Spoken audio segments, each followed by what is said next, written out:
Azərbaycanda pensiya yaşı mən müşahidə etdiyim vaxtdan bu yana artan templə gedib. Yəni azaldığını görməmişəm. Məsələn 65-64 yarım olmayıb, gedibsə artıb.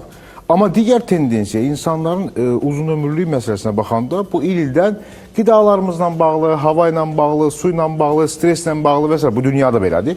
Yaş ortalaması azala-azala gedir. Yəni bizdə məsələn uzun ömürlərin sayı tam 50 il, 30 il, 20 il əvvəlkinə müqayisədə azdır. Yəni ortalama insanların yaşam müddəti azalır.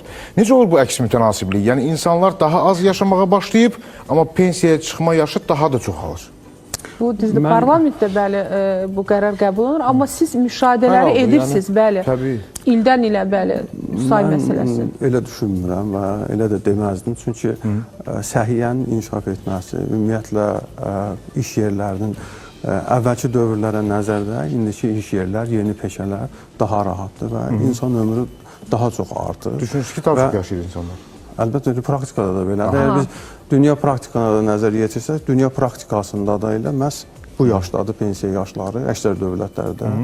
Və düşünürəm ki, burada insan ömrünün azalmır, əksinə insan ömrü səhiyyə inkişaf etdikcə insan ömrü daha da uzanır.